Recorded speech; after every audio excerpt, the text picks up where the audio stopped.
High winds, they're knocking down trees and power lines across Metro Detroit, too, plunging several communities into darkness on this cold, wintry night. Right now, DTE is reporting about 7,300 customers without power.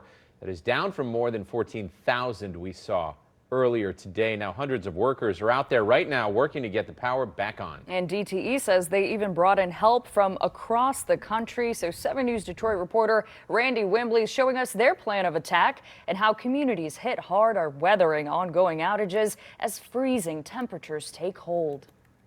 This is one of the neighborhoods here in Warren hard hit by that outage. According to the DTE outage map, some should have their power restored by tonight.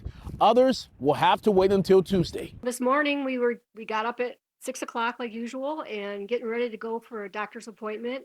About 7:30, lights went out and that got dark. And now Val and Rick Velkowski are making do as best they know how, making use of their gas range. There you go, you can cook. Blankets to bundle up if we need them, and a small generator to keep their fridge on. It's running. it's running. There you go. Their gas fireplace You open it up and then the lighting here, the pilot is over here. is their trump card. I'll tell you what, that'll heat up this whole room and more. The Felkowskis are about two of nearly 1,000 customers without power in the Masonic and Hayes area in Warren. The strong winds and freezing cold temps serve as a chilling contrast to the conditions they just left. My daughter lives down in Carrollton, Texas, and Near Dallas. it was beautiful down there. 80 day before Christmas, 83 Christmas Day. DTE reported more than 14,000 customers throughout southeast Michigan and the Thumb region were without power at the peak of the outages. Strong wind gusts reaching 60 miles an hour knocked down tree limbs and power lines. The utility company deployed more than 2,000 employees and contractors, of which nearly half are from out of state, to restore power. If you see a down power line or anything touching a power line, stay at least 25 feet away.